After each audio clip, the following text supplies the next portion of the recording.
has been activated for a Niger crisis as members of ECOWAS met in Ghana recently, and they adopted or they unanimously agreed to intervene in Niger in a bid to restore the constitutionally elected or democratically elected president that was ousted by some coup leaders or those that are in control of the country right now. We already have with us in the studio our regular panelists who are seated with us to discuss on this very important topic on tonight's edition of the program, whether Africa needs something else or democracy as a rule of the game, not often respected in the entire continent.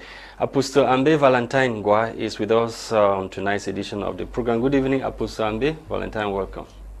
Good evening, Lasha. Good evening, Cameroonians. Good evening, my co-panelists in the room. Good evening to everyone that is fixed to their screen tonight. We are discussing the constitutional order of most African countries and different blocks, the respect of the constitution, case study, Burkina Faso and Niger. Okay, and the room, Emmanuel. Good evening and welcome, sir. Yeah, good evening, Lasha. Good evening to the lovers of Prime R. Good evening to all the Cameroonian diaspora and all the African diaspora. It's true that today we are talking about Niger, and I want to start by saying that last time I made a statement here that if ECOWAS was to attain a bit of wisdom, let them end at the level of declarations. They should not march fire to war. And I'm happy that till now we have not yet seen the active forces marching into that place, which means it has ended at the level of leaps and bounds. Because if they were to go into full-blown war, we don't know who is actually going to join the fight. Because in Africa, we actually know that when you see a bird dancing on the root, know that those who are drumming are inside the bush. So ECOWAS, continue to watch out. We also have on the line to South Africa Dr. John Asson, who is a lecturer in one of the universities in South Africa. Good evening, Doctor, and welcome.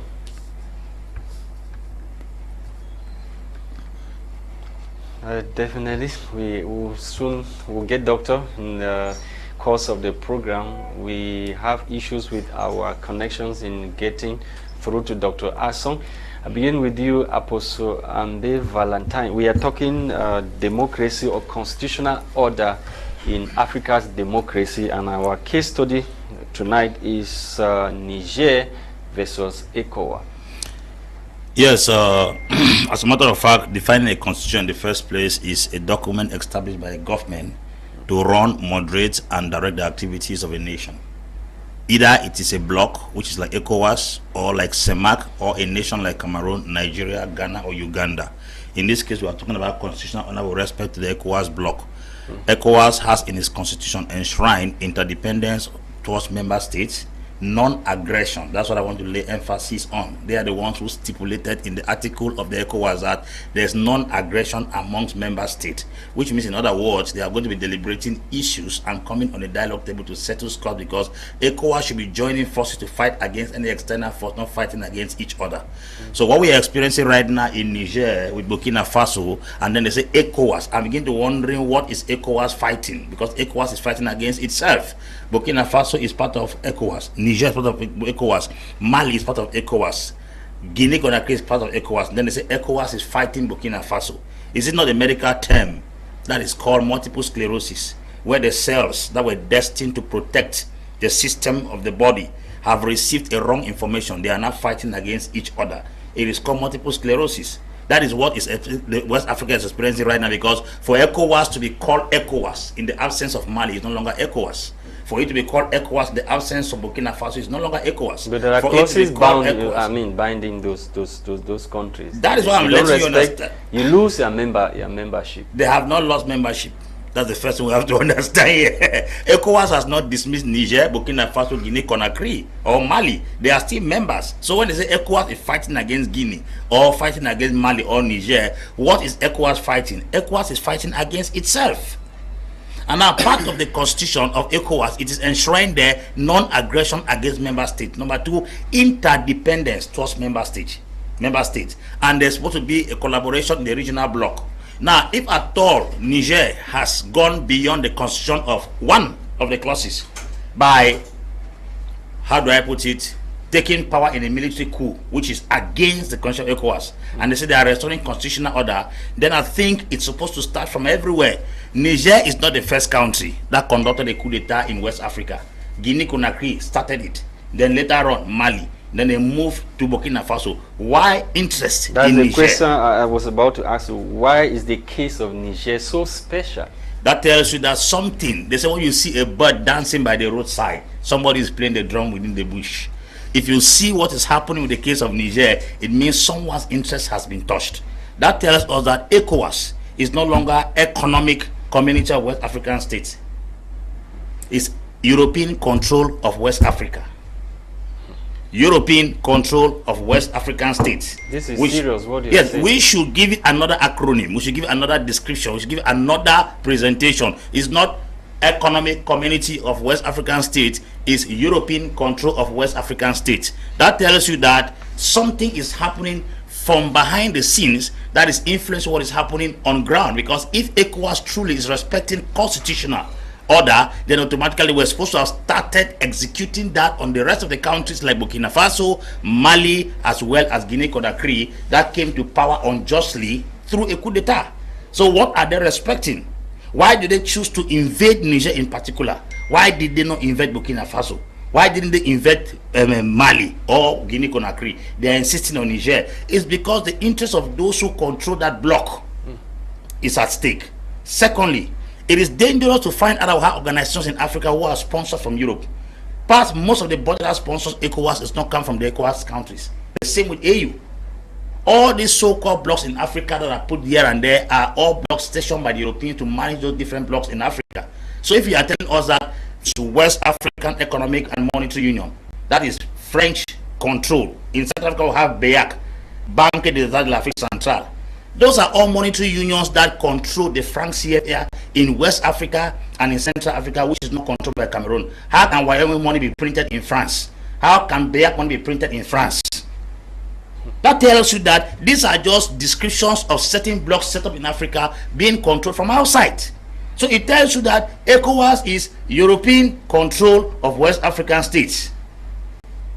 Let us stop beating around the bush, because it is very clear that if I thought they are respecting the constitution, then that constitution is supposed to raise battle or send forces to stand and man the borders of Mali, man the borders of Burkina Faso, and man that of Guinea-Conakry, not only Niger. No, we are talking democracy. What happened in Niger? Should you still call that democracy? What happened in Niger? Yes. Democracy should be defined in context. The word democracy has been defined in different countries. Democracy in Britain is not democracy in America. What we have in Britain is parliamentary democracy, and a king rules over the land, while the prime minister is elected by the parliament and given to run the affairs of the government. America does not have a king. America claims to have pure democracy. And you go to other countries, democracy is mixed in some capacity. You go to the place like Canada, the democracy there is different. Because Nigeria, it is rotatory. It goes to something can Igbo. appear to be spherical. let me learn. Something can appear to be rotatory. For instance, what is happening in Russia is communism. Now let's go to Nigeria. It can appear to be rotatory. If I'm in APCPD and party, and then I go Nigeria is not the king. You have the PDP and the other. No. Yes, and it rotates between the Igbo, is it the Igbo and the Hausa? No. Since Nnamdi Azikiwe brought independence in Nigeria, the only person that came by a stroke of luck to power from the east is Goodluck Ebele Jonathan. That's why, because his name is Goodluck. He was an assistant governor. The governor died. He became governor. Then his vice president, the president died. He became president. So he did not come to power based on democracy. He came by luck. So why kind of democracy their power is not shared, it's not rotational to some particular group of people? Yet those people are agitating to separate. You don't want them to go. Yes, you don't allow them to rule. Look at what happened recently in Nigeria concerning the case of Peter Obi.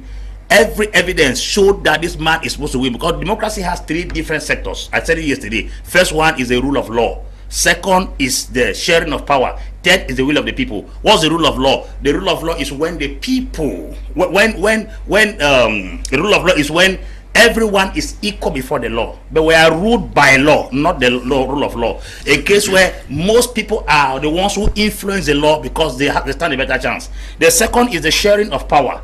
That is legislative, judiciary, and executive. But we live in a continent where the executive is the alpha and omega. The judiciary is silent, the legislative is silent. Coming back now to the will of the people. As a matter of fact, you cannot see elections in Nigeria. The whole nation is crying Obi, Obi, Obi. Then when the votes are counted, Tinubu wins. Where's the democracy in that?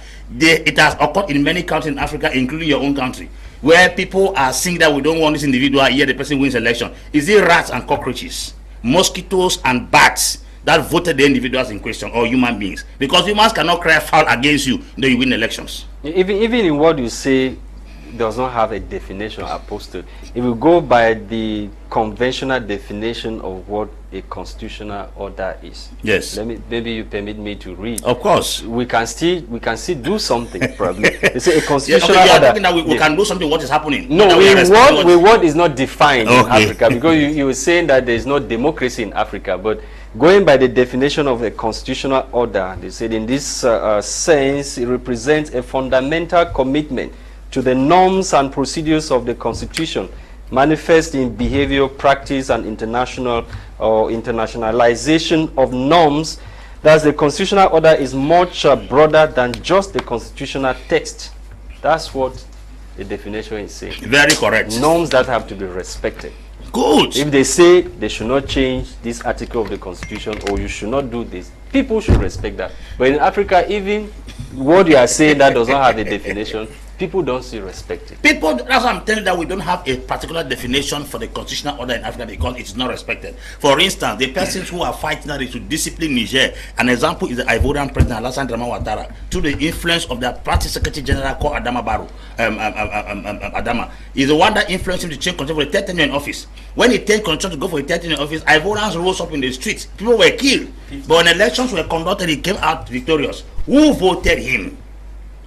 He that has a peck in his eye wants to remove he that has lock in his eye wants to remove a peck in someone else's eye. Why should a man like Alassane Ouattara open his mouth to speak against the junta in Niger when he has conducted his own coup d'etat constitutionally? Because coup d'etat is not just military takeover, it's a violent and forceful seizure of power from an existing government. What is that seizure? It's not just by the gun. When you violate the constitution, it's called constitutional and institutional coup d'etat. This is serious. Apostle, I will come back to you. Thank you for joining once again. The womb, I'm with you now. It's a pleasure. Apostle said, what we have in Africa does not have a definition. Democracy. We don't have anything like democracy in Africa. Even with what we don't have a definition, if we go by the kingdoms that we have, we know that, for example, in the northwest region, when a phone dies, there is a successor that has to come from the family. Yes, the royal family. And that is a norm that is respected by everybody. I think on this very platform, I once said it was a time for Africa to go back to the kingdom era. In the kingdom era, we had traditional institutions that were well respected. Where I come from in Congo, we have never had succession crisis. Do you know why? Because our traditional institutions were carved out in a way that every generation that grows up has to follow the very norms. And by following the very norms and being very certain that this is how it was met, and no generation has clashed because of such norms. Of course. Today, in Comland, we have never had succession disputes in Laikom, where our fund resides. Now, coming to talk about Apostle saying that we don't have a definition of course, I will add that the definition of what we try to color to African democracy has no shape. He only ended at the level of saying that we don't have a definition. That definition we have been struggling to cut and paste has no shape. We have been cutting all along to paste what does not go with our existing realities in Africa. It is high time we believe and we agree all together that our democracy, which I've often said, the C there was at one point supposed to be changed to Z so that it becomes democracy. Because when you look at the way institutions function in Africa, coming to the case of ECOWAS, I'm afraid to say that ECOWAS function like the alliance systems in the days of 1914 that led to the First World War, that only becomes very active when one of its members is touched. A lot of coup d'etats have happened in Africa. Constitutional coup d'etats have happened in Africa. Military coup d'etats have happened in Africa. Where was ECOWAS? I want to take the case of Gambia. When Yahya Jammeh took office in Gambia, that was in 1994, after taking over, whether it's Garoua or all that, they claimed that he came to power through a bloodless coup d'etat. Okay. For the time that he was there, the population was happy. But at one point in time, he decided to change the constitution to remain in power forever.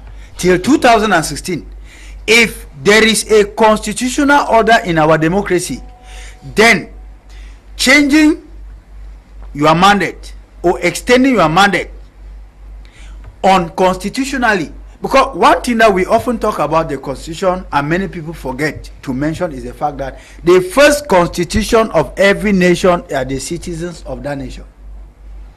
Everything that is done against the will of the nation of every country is the first breach of the constitution, because once the people are not in accord with you in place and you succeed to maneuver your way to where you are sitting, you have breached the first article of the constitution, which is the wish of the people. Because when by the definition of constitutional order in short terms, it simply means respect to state institutions and the rule of law. Who makes the rule of law? Who makes the state? The citizens, which are you and I.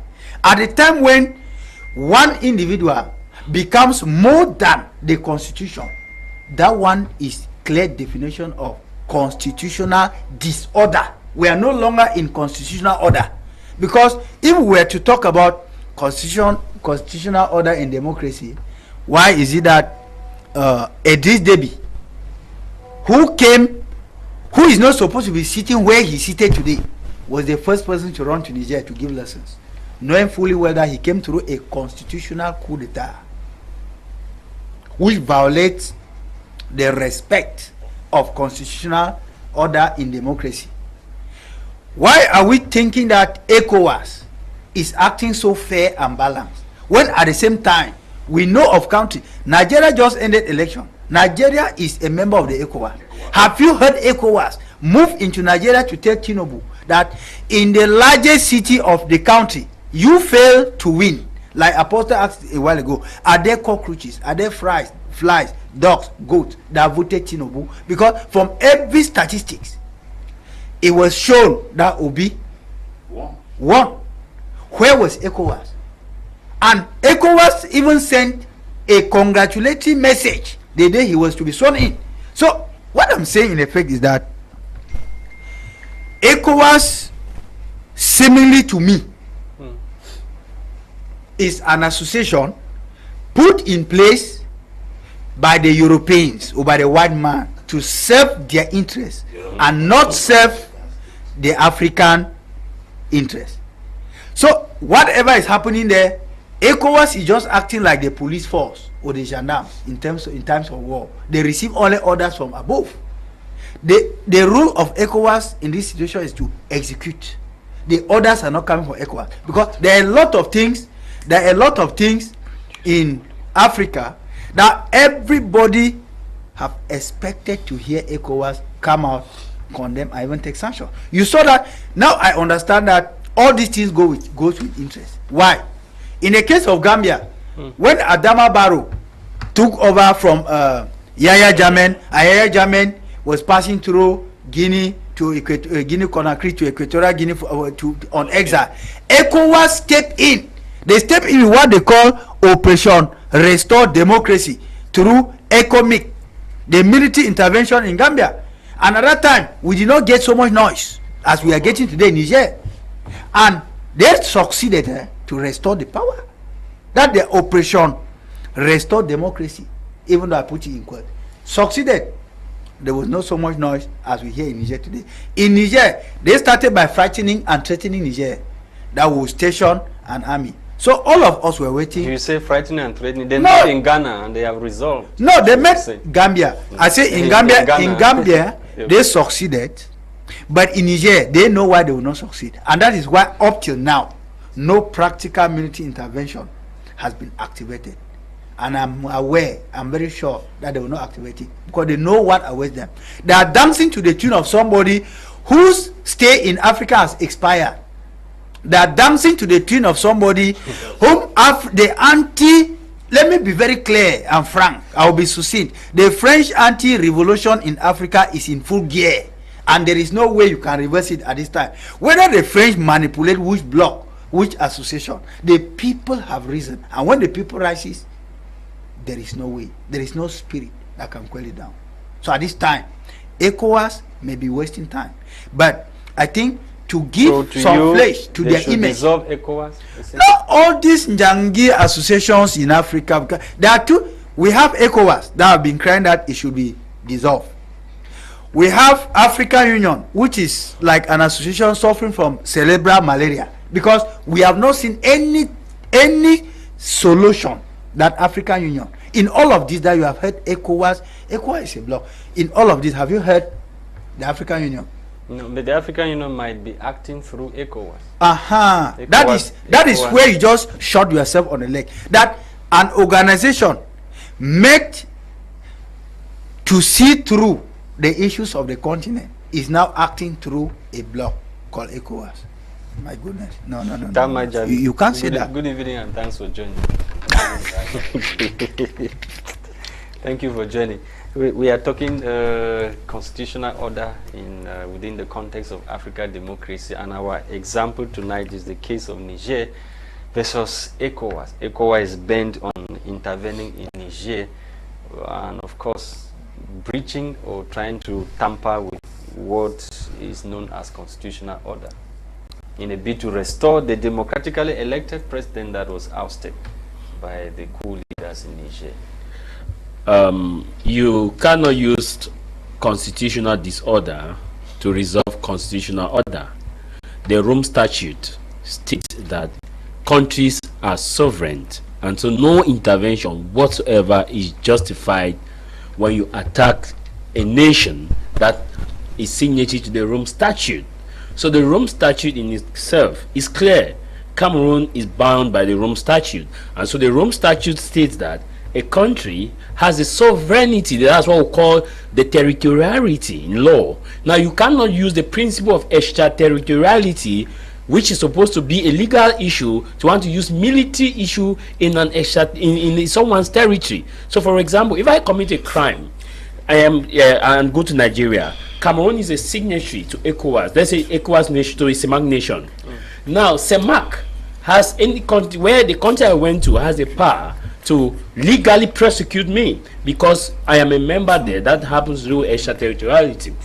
If you look at what ECOWAS is doing, this reminds me of Liberia, and they want to use the Liberia situation to want to go to Niger. ECOWAS owed the people of Liberia an explanation as to why Samuel Doe was killed. Remember, there was the first coup d'etat in Liberia when the president of Liberia took over, and we also have Charles Taylor now that came and was fighting against the president, that his friend that took over by coup d'etat. I'm sure it's Samuel Doe, right, Apostle? Samuel Doe. Now this was what happened. There was an ECOWAS force that was deployed to Liberia to go and restore constitutional order. Now when this ECOWAS force went to, they negotiated. They saw that the pressure was so high from the rebels because Charles Taylor was pushing harder, and so another rebel faction emerged from Charles Taylor's front, which became known as, I've forgotten the AP something. Now it made ECOWAS to call Samuel Doe that they will protect Samuel Doe in their ECOWAS head office where in Monrovia. Now what happened was, why some minute after Samuel Doe went into that ECOWAS office, the rebels quickly came and killed Samuel Doe. ECOWAS was not there to protect Samuel Doe. And now this same ECOWAS wants leverage on what is happening. You promised to defend constitutional order, but Samuel Doe was killed.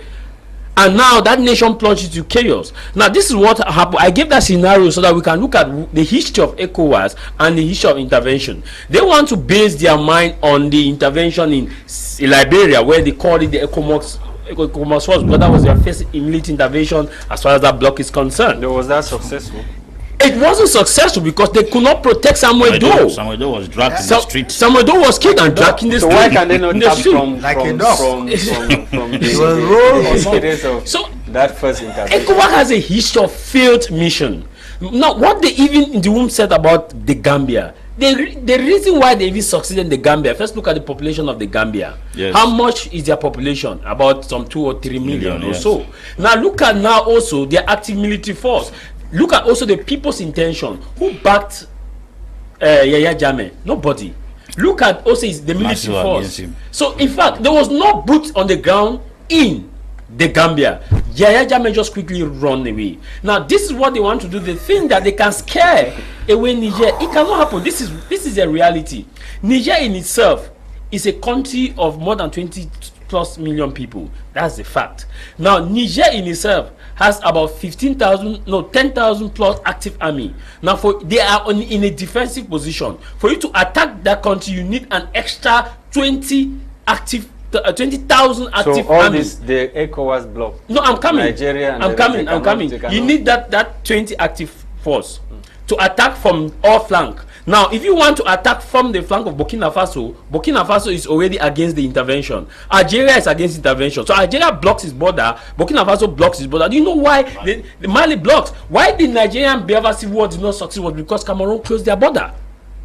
So don't see look at it as being a perfect match for them. This is what will happen. This is what will happen if they succeed to galvanize the 20,000 force, right? Nigeria in itself is weak because you remember they are going to attack Niger. What happened to the Sahel region where the terrorists have been having their laissez-faire? Now the terrorists will simply have a green light to operate and now continue their mayhem in the eastern part of Nigeria, the kidnappings and the rest. So the Biafra resistance now will see it as a green light to launch an attack on Nigeria's military because Nigeria is divided it's at war. Military so might. the military might is divided. I want to say this, that we cannot use unconstitutional order to restore constitutional order. What is constitutional order? Constitutional order is defined by the people, and this constitution is not the paper, but it's the spirit behind the constitution. The spirit of that constitution is what we call constitutional order. Let me zoom into practical issue why ECOWAS is boiling, why Nigeria is boiling. This is why Nigeria is boiling.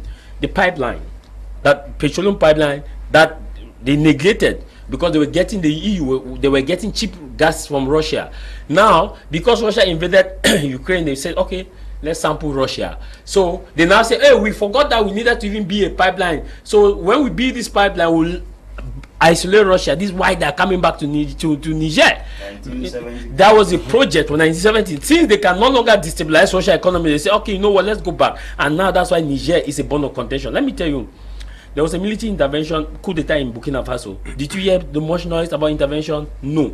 It's not that Burkina Faso is not too important to France, but it's not as important to the rest of the European bloc as that oil, that pipeline that will pass there. Excuse me. The second issue that I want you to understand is that if you look at the compartment, the military compartment of the ECOWAS nation, they have failed woefully.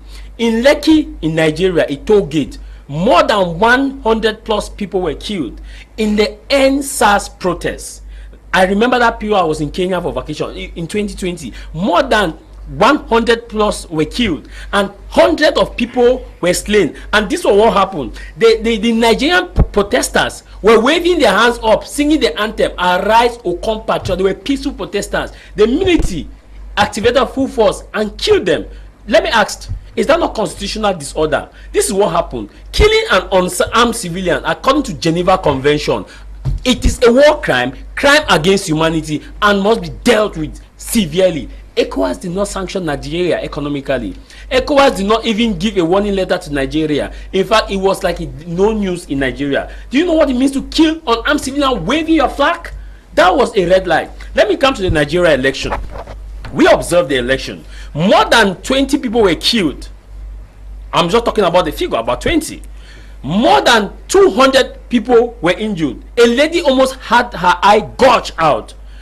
in Lagos, violent. The EU said it was one of the worst elections. The international observers, are part of African Union and ECOWAS, gave a blue tick to this election. Now, let's be clear. Is that not constitutional disorder? Not even a warning. In Niger, how many people have died since the coup d'etat? 0. How many people? David, when you say constitutional disorder, the Electoral Commission or body in Nigeria is the sole. How transparent is that? Okay, no, okay. I want to go by the premise. Electoral Commission. Yes. Declared Tinubu the winner. I'm talking about. So why should you? No, I'm talking about the process. How many people died? 19. Did ECOWAS issue the communique to somebody condemn? call for the population to enter the street and protest? No, against? no. The Nigerian election, nobody protested. It was people casting So their ballot. I want to understand how it was a constitutional disorder. Let me explain why it's a constitutional disorder. When people go to cast their ballot, the military and the police have the sole mandate, and the president has a mandate to secure life and property. He's the commander-in-chief, guarantor of security of that nation, right? Turks go open, slash ballot boxes. Even the police joined. Their report, credible report. The police joined in the looting, joined in the aggression. Police. Now we expect ECOWAS to issue a condemnation and threaten to suspend Nigeria if those people are not brought to book for killing more than 19 persons as a bloc. ECOWAS was muted. Come now to what happened. As Apostle pointed it out, in Ivory Coast, the French government went to UN, seek a UN mandate to suppress Ouattara military might under the guise that Ouattara was planning to use heavy force on protesters. The rebels make use of that, back the rebels. They went and removed Ouattara. Was that not a constitution? Gbagbo is that country not sovereign? Second, is there not a court to judge whether Gbagbo won or not? Did they allow the constitutional process to go? They did not allow the constitutional process to go. Election only ends when the post-electoral petitions have been concluded at the highest court of the land. Since Jarvis, you want us to talk about the election being one of the let me learn. No, I know where I'm writing to being one of the factors that contributes to constitutional disorder in Africa.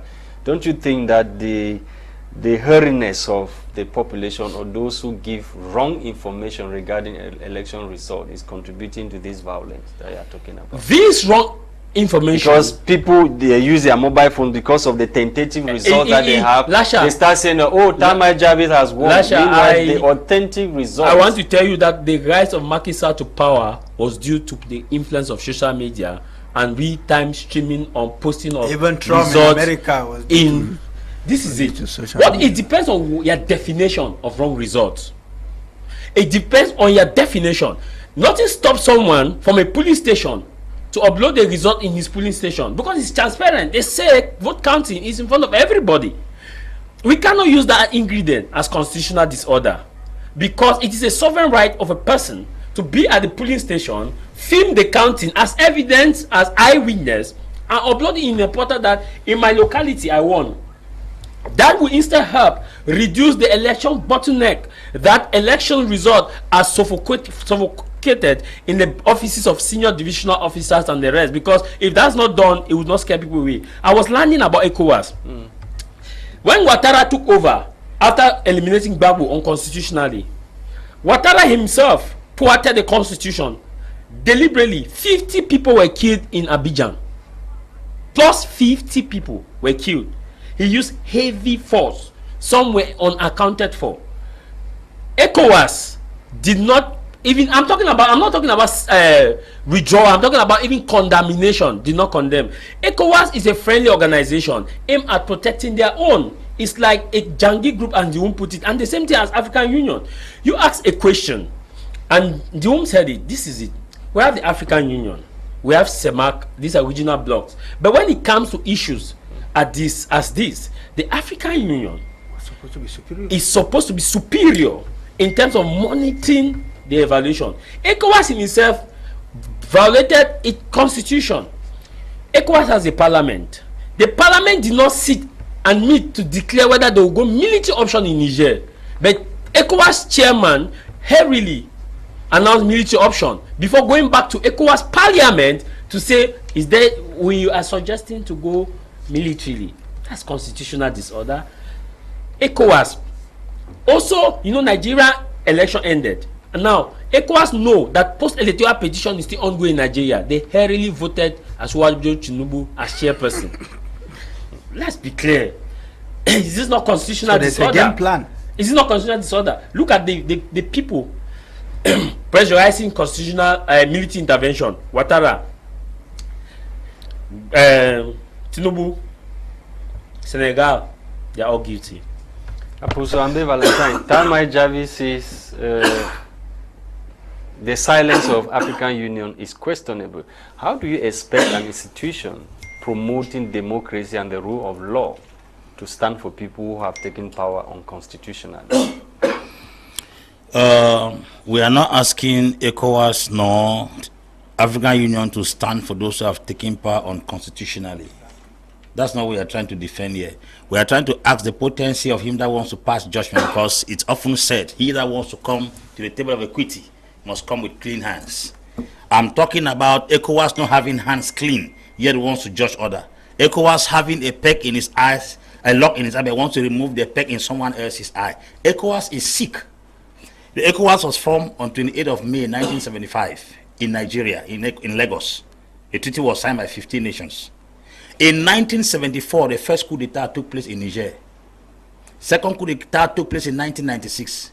The third coup d'etat was conducted in that same Niger in 1999 by Ibrahim Barre by Nasara. 2010, other Madu Tamja, another coup d'etat took place. Now we are in 2023, another coup d'etat has taken place. From 1974 till today, ECOWAS was formed 1 year after the first coup d'etat took place. What did ECOWAS do with the 1996 coup d'etat? What did ECOWAS do with 2010 coup d'etat? What did ECOWAS do with 1999 coup d'etat? ECOWAS has suddenly resurrected from their grave to come and attack the coup d'etat of 2023, when they did nothing with 1996 coup d'etat, they did nothing with 2010 coup d'etat, and did nothing with 1999 coup d'etat. Are they telling us that this particular coup d'etat this year is more special than the coup d'etat of 1996, than the coup d'etat of 1999, than the coup d'etat of 2010? Why are they so much interested in this particular coup d'etat? It tells you that this coup d'etat has connections with some people's interests. When there was no war in Ukraine, when gas was flowing from Russia to other parts of Europe, coup d'etats took place within the circle of the West, the Sahel region. Those people were quiet. There was a coup d'etat in Mauritania. There was a coup d'etat in Mali. Coup d'etat in Burkina Faso. Those countries have been rocked by coup d'etat. For your information, this is a fifth coup d'etat in Niger. And ECOWAS was just behind one of the coup d'etats.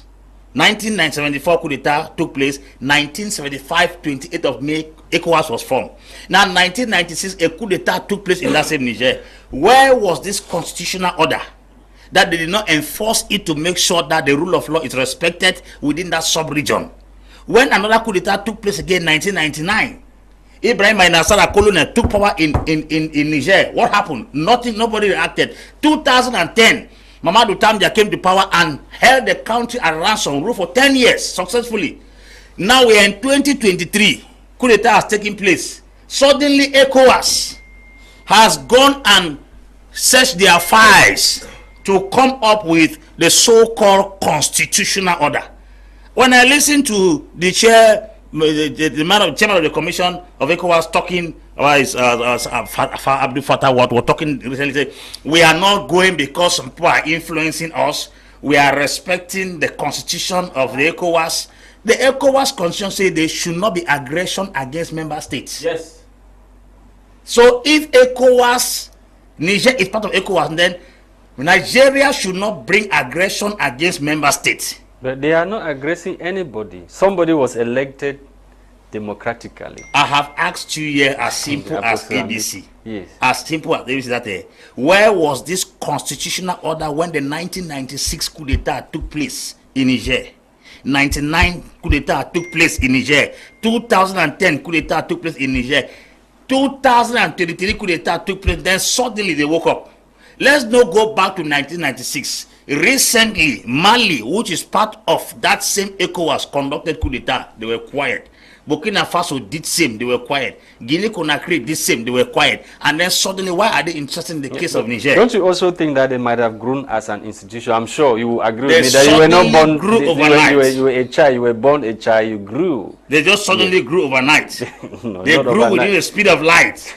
That series of coup d'etat took place within the same period of time, and then they got interested in one particular coup d'etat. Let us be very, very certain. You and I know that 30% of the uranium that comes from Niger is one that provides electrical energy in France. And most of their nuclear plants are energized by the uranium from Niger. So you realize that the French interest has been touched. And these things are all anti-French sentiments. As a matter of fact, if you ask the junta in power, they will tell her they did not actually move Bazoum because they hated Bazoum.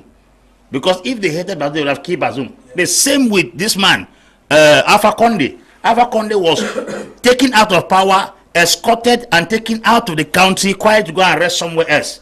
But in those days, it wasn't that the case. It wasn't the case. The people like this one, Sankara, were killed.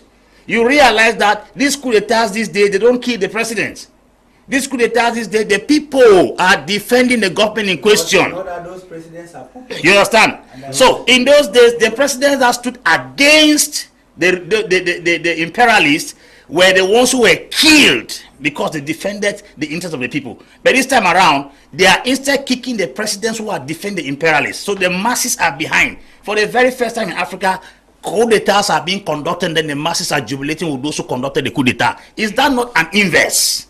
And nobody killed. Nobody was killed. Now, the case of Thomas Sankara, he was killed. Maron Gwabi in Congo, he was killed. Samuel Doe in Liberia, he was killed. Sir Richard Tobart was also killed in Liberia. So the issue is we have to understand the content of the different coup d'etats. These coup d'etats taking place right now from every flank. It is certain that the masses, when you see Ibrahim Traoré walk the street class, people are jubilating and they are singing songs. Not in the case of Sankara. When Sankara was killed, everyone cried. People wept. People in sorrow and pain. Documentaries were done all over Africa, and people saw how frustrated the Okanabes were. But this time around, Traoré has taken power. Nobody was killed. Is that not a better coup d'etat for someone not to be killed? But the best minds we had here, Sylvanus Olympia, were all eliminated, kicked out of power and killed. That tells you that this coup d'etat this time around is not actually a coup d'etat to kill people. It's a coup d'etat to kill the killer. And the killers don't want to be killed. The killers don't want to be killed. Ambe, let me take these messages that just came in. Greetings to all of you in the studio. I want to appreciate the efforts of Apostle Ambe Valentine. I wish to ask, can Apostle put what he is saying in any organization or in a book so as to help Africans tap from his wisdom? Neba Edwin is writing from Bamenda. Lasha, don't forget that the 2018 constitutional change in Cameroon was also a coup d'etat. That's what Edwin is saying. You say you are Tambu Wilfred, you are writing from Buya. You say, good evening, fellow panelists. I like your program. ECOWAS is being pushed by the West to wage war in Niger because of greed, since Niger is the largest producer of uranium in Africa. That is in high demand in USA and France. This other message, good evening to you all in the studio. I am Tabi Isaiah, writing from Bamenda. I like watching this program when Mr. Ndiwum and Apostle Ambe are on it. More grace to your elbow. Good evening, sir. Please, Apostle Ambe, this one today, you are not saying everything truthful to the public. I have the following questions for you about Nigeria elections. What political factors show that Peter Obi was to win the Nigerian presidential elections? Is it because of the many social media platforms that the Obis created and were everywhere propagating the name of Obi? He went further to ask again, how did Peter Obi get votes in the eastern states more than any other candidate when the Biafrans declared that no elections should take place in their state? And this other one, another last question, you're asking how many states voted in favor of Peter Obi in the north? Those questions were directed to you. For your information, first of all, I was not the one that laid emphasis on Nigerian elections, but I'm going to answer you for clarity. It is in the womb and Jarvis who spoke about Nigerian elections. I don't know what problem you have with me, but I will answer you to even concretize what they are saying. Listen, politics is number. You must know this. It is clear. And it is not something that is hidden. When the masses are with you, it's visible. It is feelable, it's handleable, it's touchable. That's the first thing. Number two, if you have been following the recent court sessions, all evidences, practical proofs have been brought to court. If they don't give Obi the election, it's just because Africa is corrupted, because there are enough proofs on ground to show that the elections were rigged. Number three, the president or the chairman of the electoral committee in Nigeria, Professor Yakubu Mahmoud, first of all said there was a glitch. They brought a technician, an engineer, who said that nothing went wrong with all the servers that were conducting when the elections were conducted. So you and I know very well that when elections were being conducted in Nigeria, Tinubu was the last person they ever thought could win election. From every flank. One, Tinubu is not physically fit. Number two, Tinubu has a very wrong testimony as a president. You need to have that background integrity. Number three, you are pushing Apostle, go ahead. Go ahead. It's important you answer those questions. Yes. Number three, Tinubu is coming from a political party that his predecessor had damaged the economy. As a matter of fact, APC has, they say the name of a party can influence its candidate. APC was the last political party that any Nigerian could ever dream of bringing back in the party, because Buhari had condemned the economy to a floor level. So you taking up the title of APC in Nigeria is like taking a bad name when you are not bad.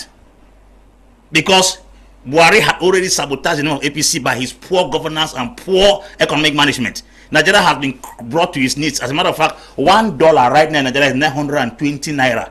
While $1 here is 650. Is that a shame? It's a shame that Cameroon's currency has beaten Nigerian currency, but Nigeria is called a giant of Africa.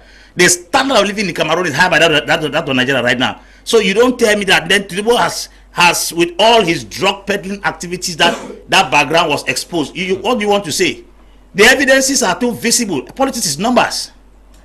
Senior Apostle. So to the different social media outlets created on this. Monitor the election. I want to say that Jarvis, the floor was supposed to be from the womb.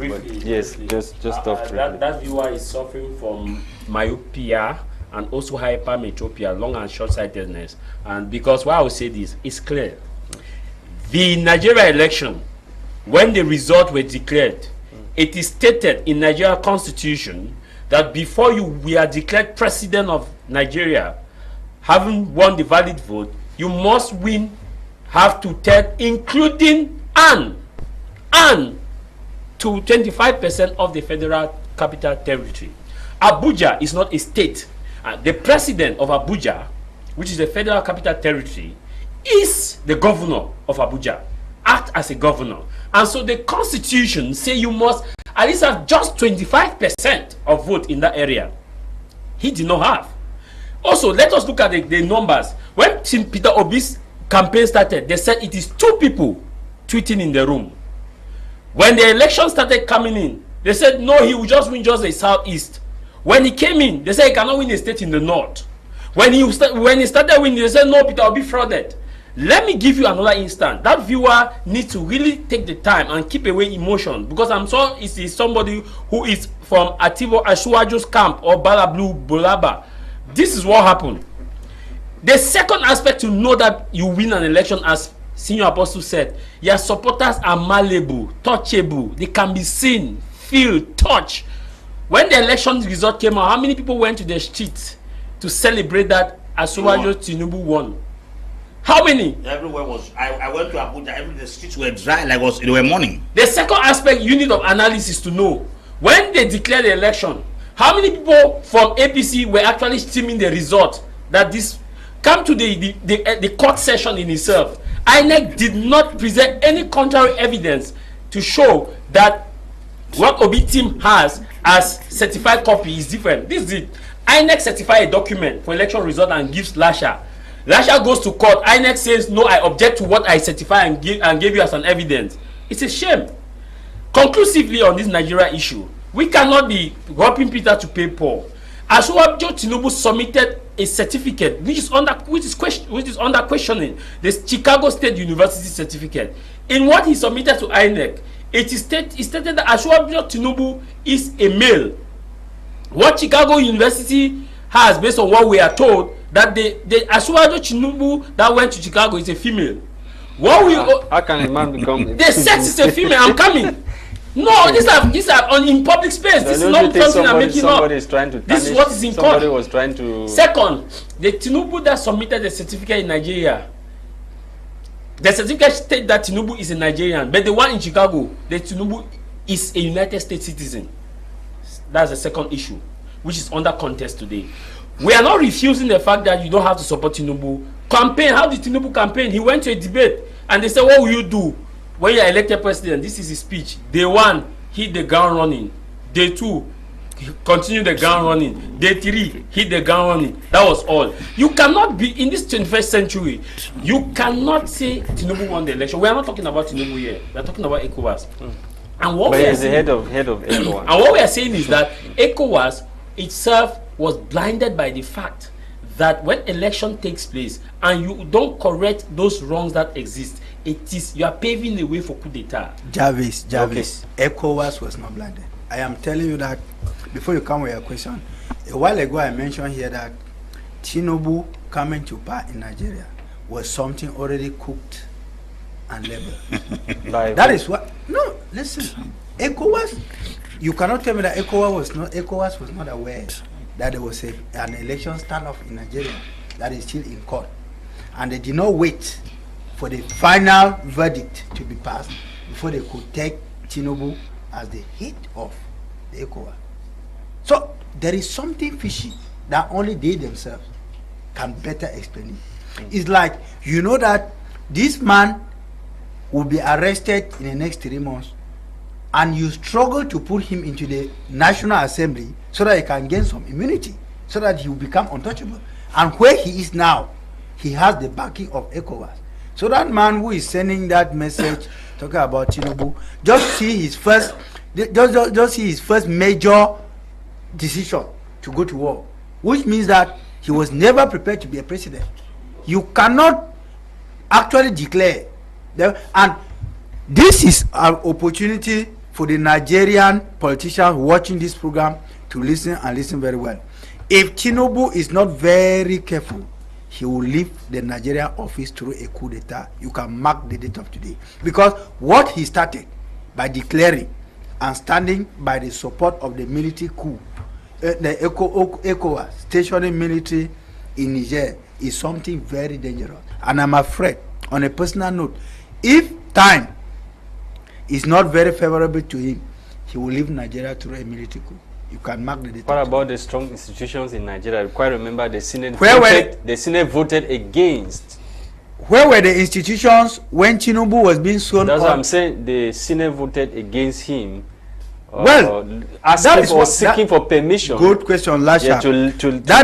Yeah, which means that he can also be impeached. Why must it be through a coup? Why should you be thinking about a coup? Even if there's a coup in Nigeria, it will not be the first time. We know of General Sani Mane Abacha. No, we are not going back. We are talking about after the democracy was restored in Okay, you mean that in the days of General Sani Mane Abacha, there was no democracy in Nigeria? No, what I'm trying to say is that we cannot even completely rule out the fact that the role of democracy or the role of constitutional order in Africa's democracy is completely absent, because we can still give some credit to Nigeria. We can give to Ghana, we can give to Kenya. I think Tamai can better elucidate that. But then, when we are talking about degree, it means that something very much is still lacking. If not, we would have been talking about, because in a country where there is constitutional order, you don't find presidents sit tight forever. You don't have presidents whose sons take over them. You don't have institutions that answers directly to one man who is the president. And that is where Africa's major problem is coming from. Because we have chosen to work with strong men and not strong institutions. If the institutions in Africa were strong enough, like you are mentioning the case of Tinubu. Don't be surprised that he can still maneuver his way through the Senate. If you look at the case of what is happening in Cameroon, we have institutions. Are the institutions functional? Are they even alive? We hear the only, we see the only on paper, on documents. Yet we don't see what the effect on the field. Just look at, I struggled to go through several constitutions in Africa to know, and I started from my homeland, which is Cameroon. If the president is no more today, which institution has to announce the disappearance or the demise of a president? Do you know that actually at the time we are talking in this studio, the president can disappear and go for months and we don't know who shall tell us where that the president is dead? So those are the kind of things we are saying that nobody's, the constitution is clear. The president of the Senate will take over. I am telling you who should announce. No, the announcement is not important. No. What I say? Let's talk about. Listen. Let's talk about who. No. Who takes over? No, you cannot rule out what you just said. You said it's not important. So when you say who will announce that he's not there before somebody should take over? We are starting from the announcement before the taking over, and unfortunately, in failed governments like that in Africa, of which Cameroon is taking the lead. Okay, the other countries that you did research on, which institution, which country did you find out that have something that... I will be very sorry to tell you that in countries like in Ghana, the speaker will have to come out. But in the case of Cameroon, we are not told anywhere. If you go, we are not told anywhere. So we are still talking about constitutional order. The president is drawn before the parliament and questioned. Ministers are brought for the parliament and questioned. Our own come to defend. My apostle, don't even go far. You are here. You are a journalist. Do you know? Are you sure that before you die, you shall ever interview the president of this country? You as a journalist, he will prefer to go to France, render account, and then answer questions, respond questions to foreign journalists. That is where our problem is coming from, and that is again violating the rule of constitutional order, because as a president of the country, you render account directly to the citizens. As a president of the country, the first people you need to respect are the citizens. But it becomes worrisome when the citizens are the ones who turn to respect the president. And we are sitting here talking about ECOWAS trying to restore constitutional order. When I took the microphone the first time, I made it very clear to you that they are struggling to maintain constitutional disorder, and that is exactly what Tama Jarvis came and repeated. This is an organization that we should not even be talking about. I think if they were a serious organization, by tomorrow at dawn, ECOWAS should be dissolved, and all those people who position it driven away. They should be running, head scattered somewhere. What happened to Sanwedo, as people were saying? The people manning such organizations in Africa are supposed. I am not in support of violence, but at one point in time, I want to think and to applaud that there are many countries in Africa that still need many coup d'etats now in Africa, because the presidents have refused to respect anything written in the constitution. That one president sits there for eternity at the expense of millions of population. Why then shall we not glamour if a coup d'etat? It is always a problem in Africa, but in Europe and other parts of the world, how many coup d'etats have you seen in Europe? No, I'm talking about the people who say they stay in power for a very long time. Yes. You go to UK, you have the king. Listen. Our problem is not even the people stay in power in UK while delivering. Those who stay in power in Africa, milking Africans from their taxpayers' money every day. Okay. What positive? I will come back to you, Javi. Let me take this. What positive argument can you write home from such people? Let me take this message. Request that the Nigerian state should vote whether he should go to war or not. That was not what he requested. What he went to the Senate to request was that the Senate should support ECOWAS action, that whatever action ECOWAS would take. And that's why the senators were clear that the president, they read the letter, they said, but from what we have read, there's no place that the president said Nigeria, the Senate should vote whether Nigeria should go to war. And on that clause, if Tinubu used the force to go to war, ECOWAS forces, Nigerian forces, to send through ECOWAS to go to war, He has 7 days to be in that war, and if they don't succeed in Niger for 7 days, by the constitution he will be impeached. But who has the majority of the Senate? How were the senators even elected? Who elected the Speaker of the Senate? Who gave powers for the Senate Speaker to be elected? Bala Blue Bulaba did. So when we're talking about Gowe Akwagu, how did Gowe Akwagu become Senate President? It was Tinubu that single-handedly took that decision to not to vote him, but to support the candidacy of Gowe Akwagu, in which his dominant political party won. I'm telling you that the election was marked with a lot of violence, intimidation, voter suppression. We cannot negate the fact that. Okay. In the room, I will come back to you. I will come back to you to talk about the issue. The question I asked you, you're talking about longevity. Do you have a problem with the longevity or the people's capability of delivering? I have a problem with the people's capability of delivery.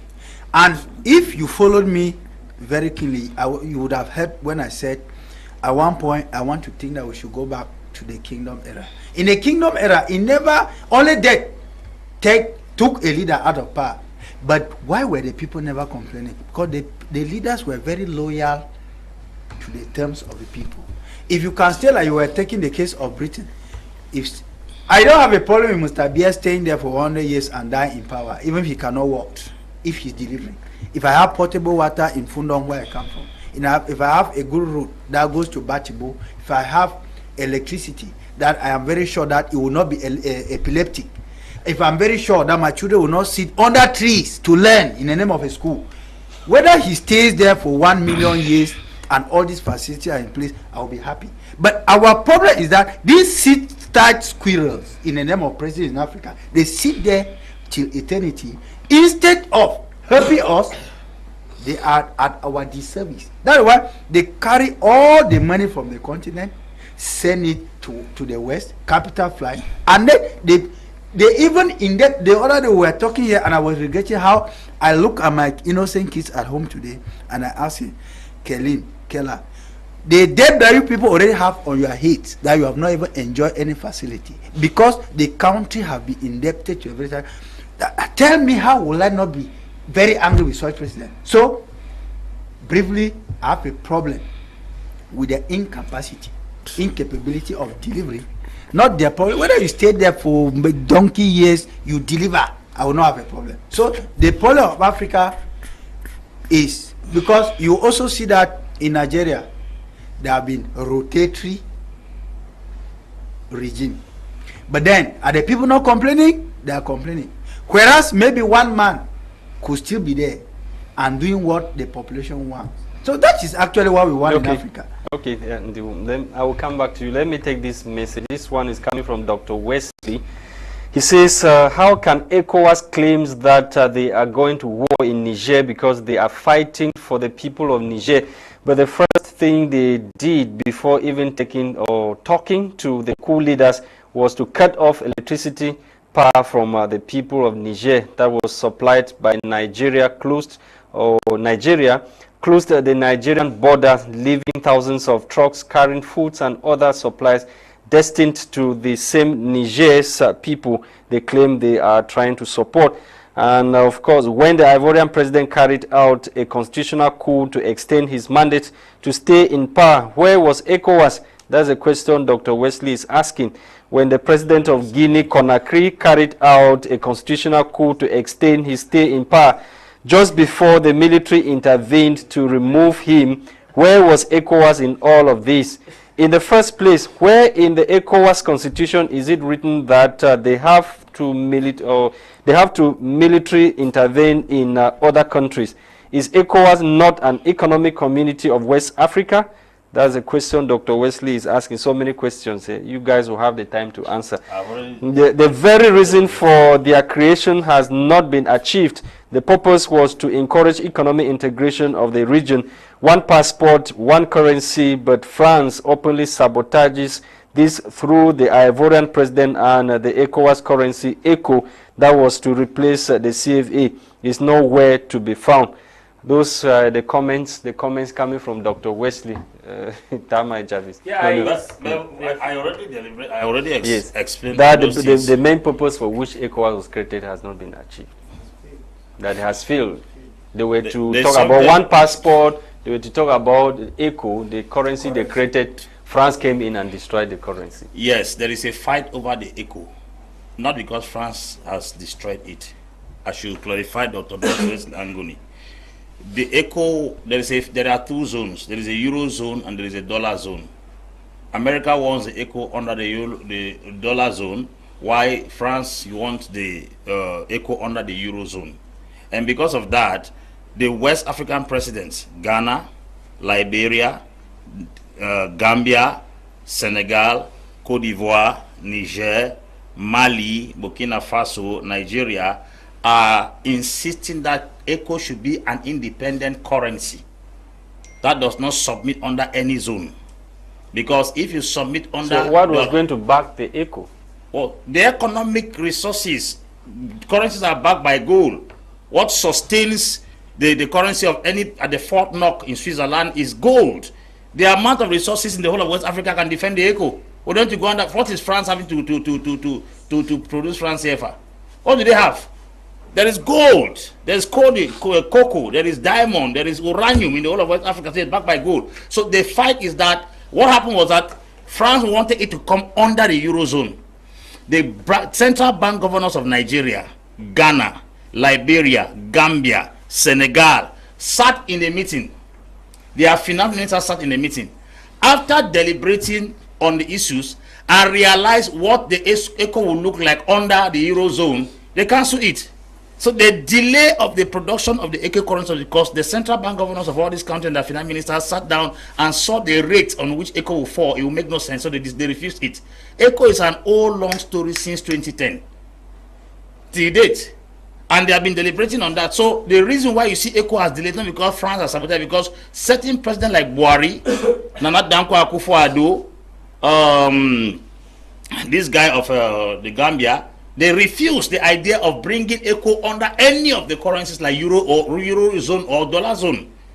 They wanted ECO to be as an independent currency that will be used, because dollar is the world currency that is used for natural exchange in all business areas, transaction. But the ECO should have a weight because it's 15 countries coming under a single banner to have a single currency. It means they are dissolving WAEMO, which is West African Monetary and Economic Union, which is the French countries in West Africa. So since France has a majority of the countries in West Africa, Senegal, Niger, Guinea-Conakry, Togo, Benin, Ivory Coast, Mali, because of that, they were coming in now as, you are dissolving WAEMO, which is West African Economic Monetary Union.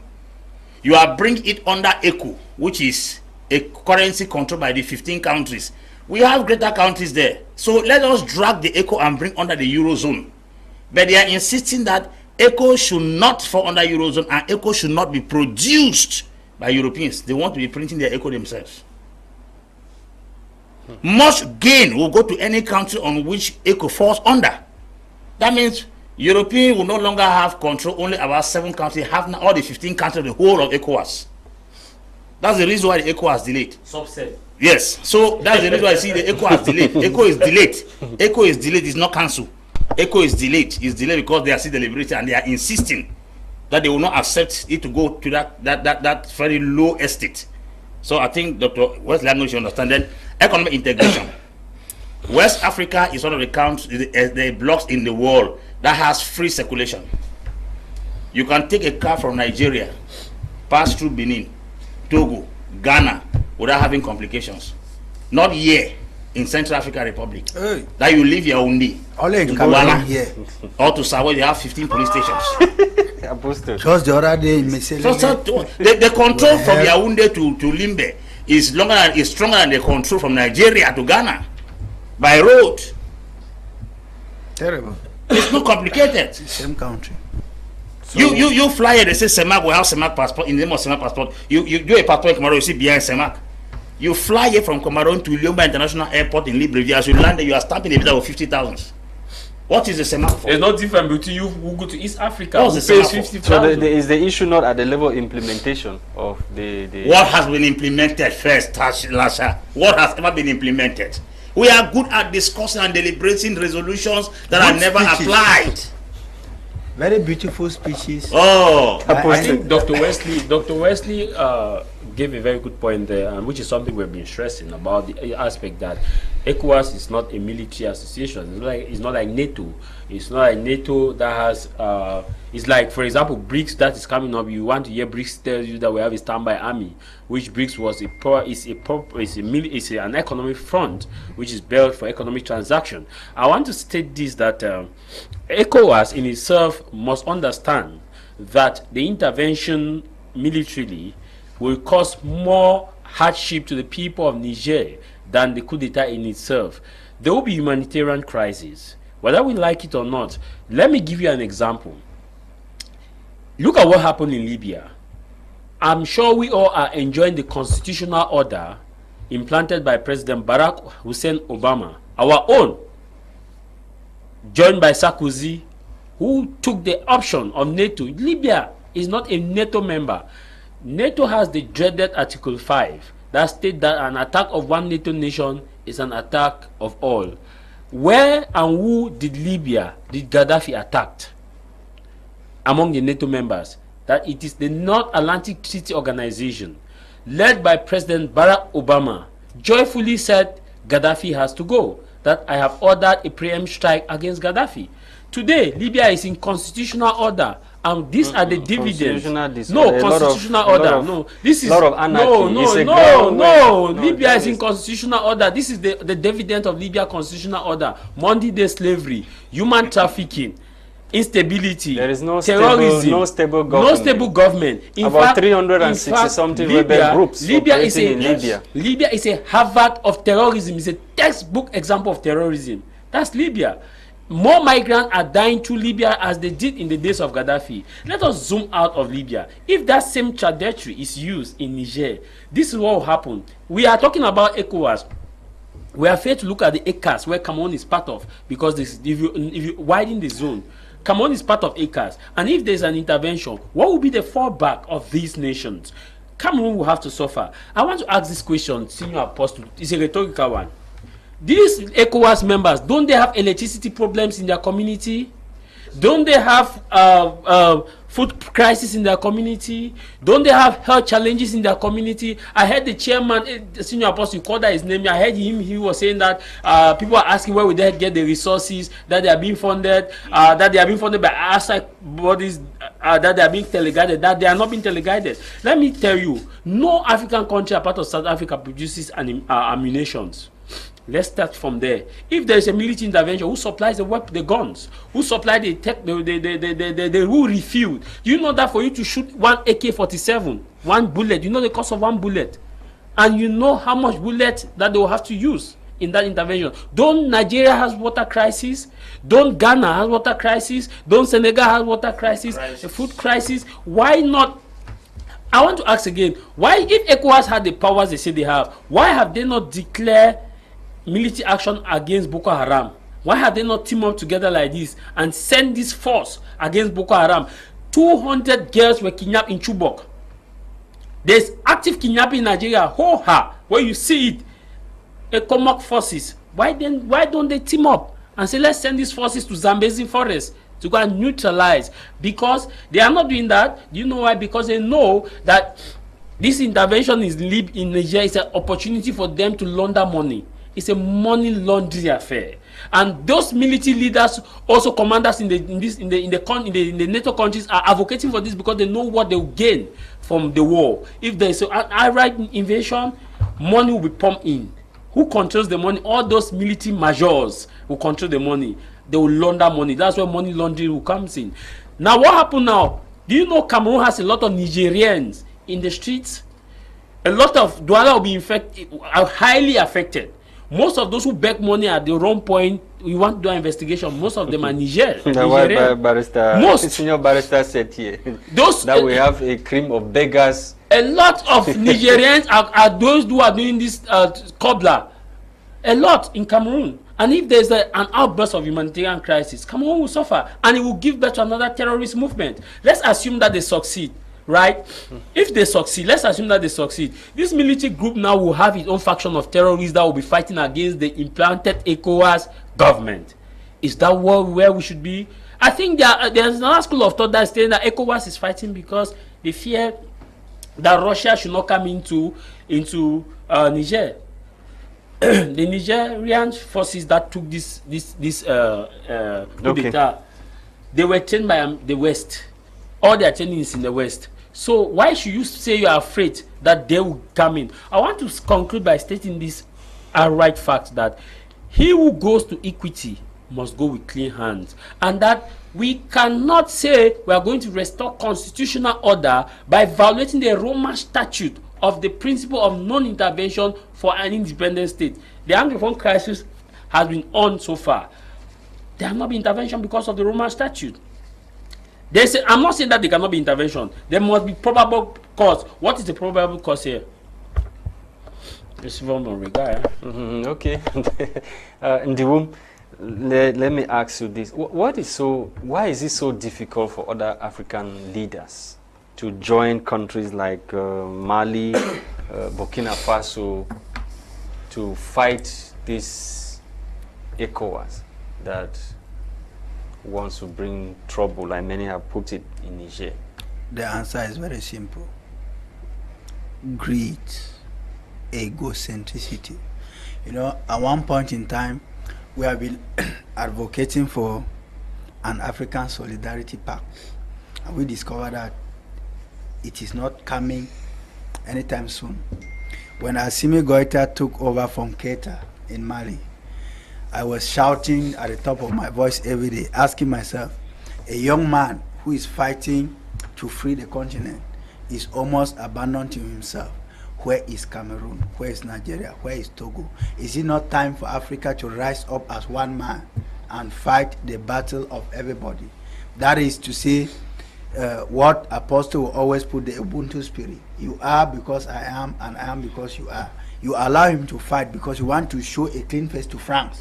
You allow him to fight alone because you want to tell America that no, my hands are not there. You allow him to fight alone because you want Russia to know that no, my doors are still very much open. I am not opposing you. And that is why it goes with the Igbo proverb that you don't sell your brother to a buyer and expect that buyer to trust you. Yes, no. The West do no longer trust even the African president. They don't know they are criminals. They are little criminals.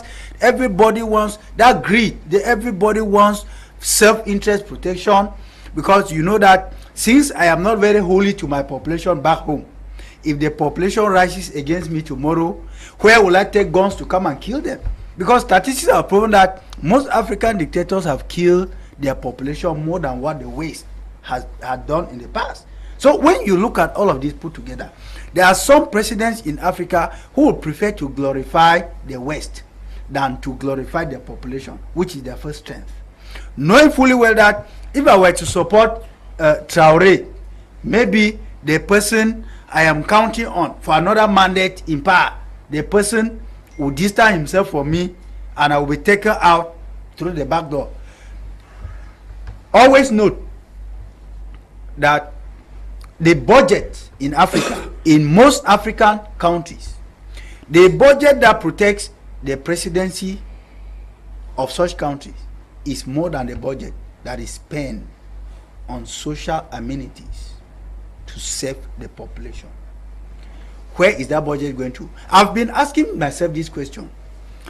Look at a country like Cameroon. We don't have a factory where ammo cars are produced. I was in Kumba last week. I don't want to.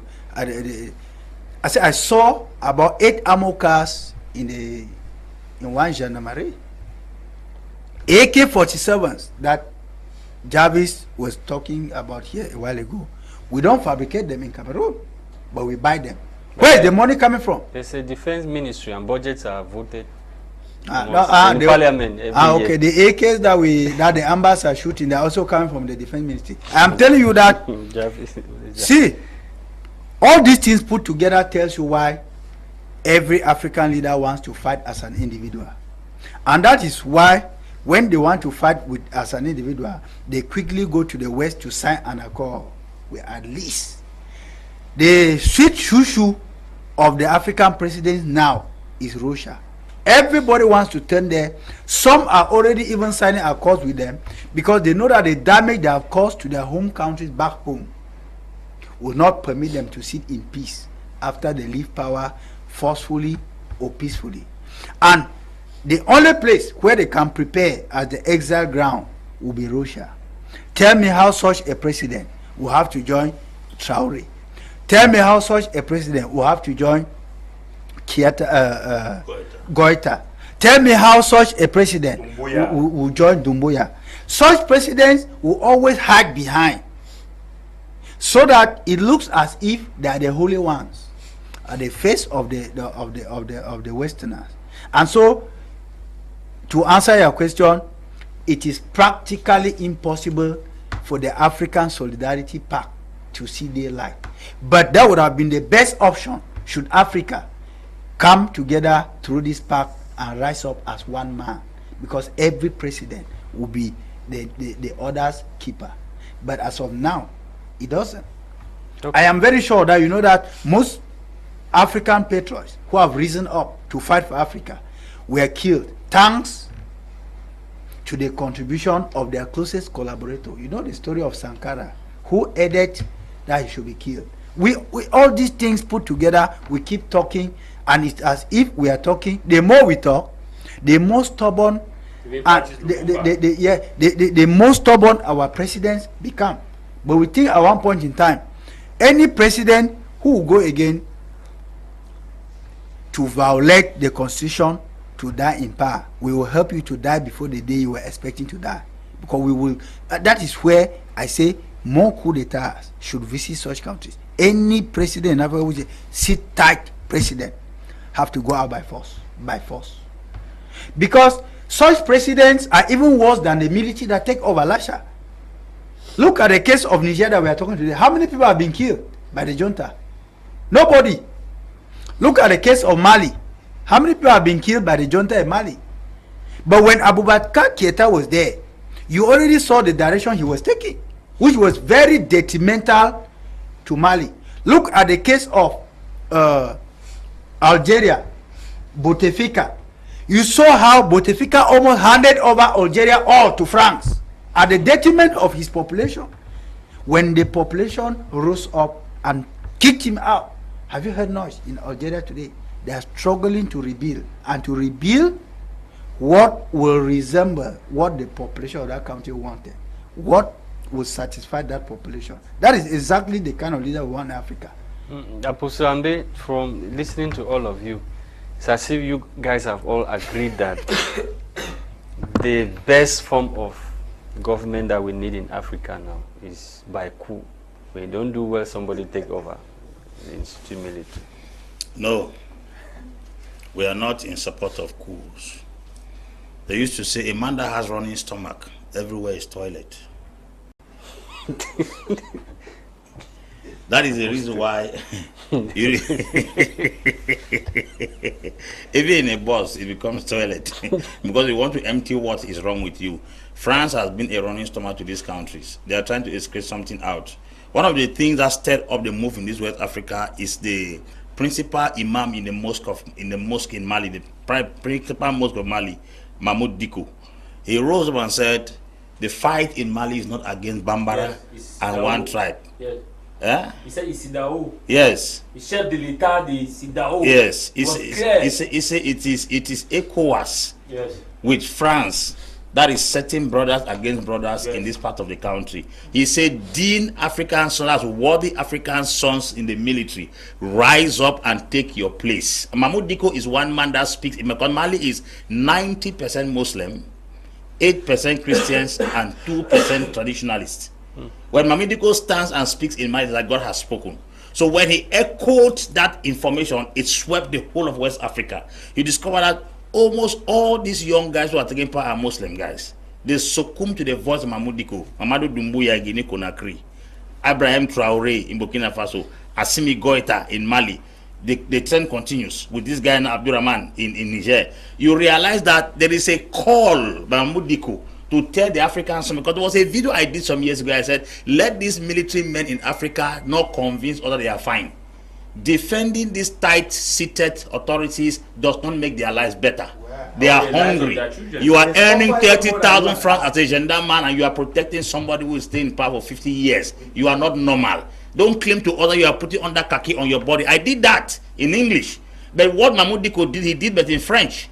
And he called upon all African military young men to rise up and make sure that they don't keep these tight-seated authorities, octonogarians in power. That's why you see this thing is sweeping. People cannot even attribute it to the voice of Mahmoud Diko, because Mahmoud Diko made a call for all the military particularly. Say, you are worthy sons of Africa, rise up and take your place. Now, these guys, you will discover that in a country like Botswana, they have just diamond, because Botswana is a country that produces the best and valuable diamond in Africa. That single natural resource has made Botswana to the extent that you have free health services in Botswana, free education in Botswana. Botswana is like Europe in Africa. Yes, it's a middle-income country. Mauritius has just a sea. It's an island. It doesn't have resources like us. This guy is growth economically and in almost everything in Mauritius. There are countries in Africa that are references. You cannot see coup d'etats in those places. The issue is former French colonies in Africa have been under the yoke and bondage of France for so many years. And this is the reason you discover that this wind is practically blowing in most former French colonies, because you don't explain that Nigerians are in Cameroon begging in the street 100 francs, while Niger is the second highest producer of uranium in the world. There are 3 countries that have the highest depth of uranium. First is Russia. Second is Kazakhstan. Third is Kazakhstan. Second is Niger. So with Russia's anger in Europe, it caused the supply of uranium in Europe. So they have to look for a substitute, and that substitute is Niger. So they are coming to Niger now like this is because the heart of what generates uranium in Europe has been touched. And secondly, natural gas was to be drawn from Warri, Nigeria, and the pipeline was to go through Niger, passing through the Mediterranean Sea to enter into Europe. Because of what is happening, Niger has now blocked the entrance and the pathway into that. So people have to understand that this insistence on Niger is not just in the interest. Abdul Fattah Musa is the commission chair for ECOWAS. He's the one that said recently that they cannot keep on relying on unending dialogue.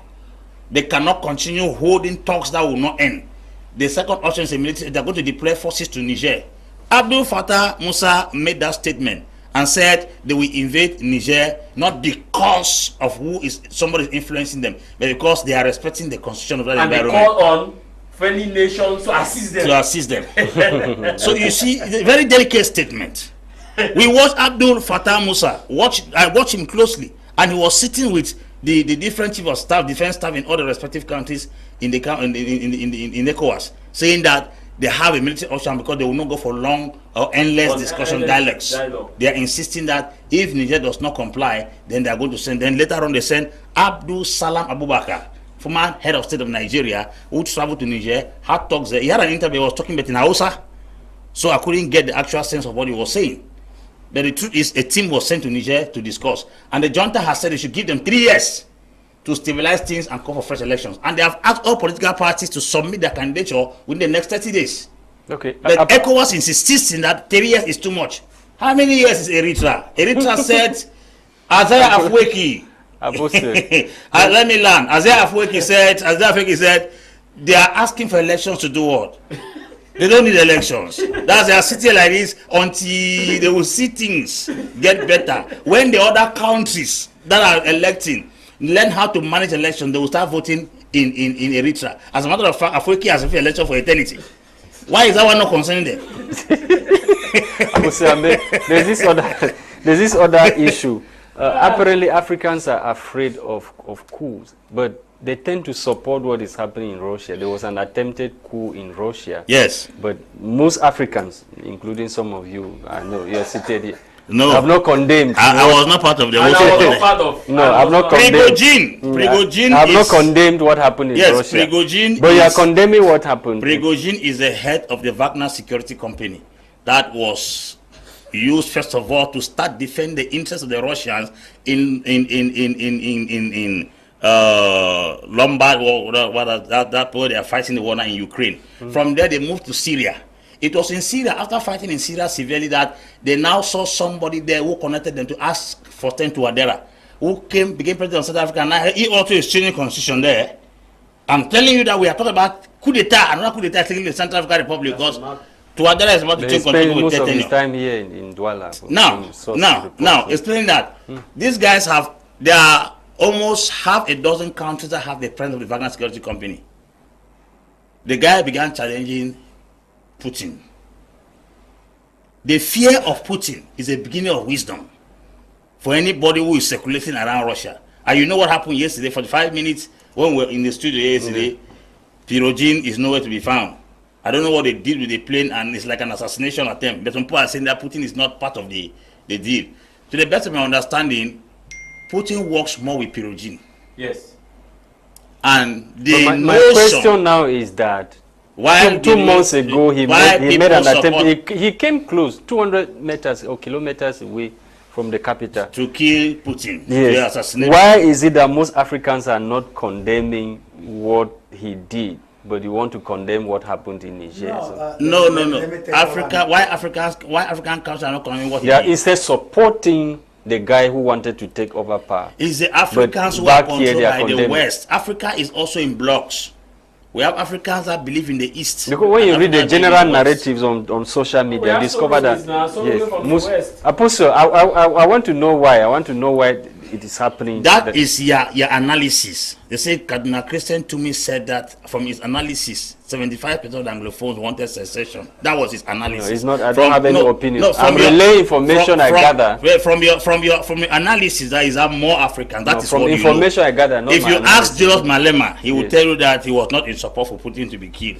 If you ask the president of the ANC, he will tell you that. If you ask Apostle Ambe City, he will tell you I was not in support of Putin to be killed. So I don't know where you got your statistics that Africans I'm not were in talking support. about statistics. From general, what I read, the discussions I followed. Why is it that Africans are afraid of coups? Why are we afraid of coups? Lasha, this is it. We don't like coup is not the right way to ascend to power.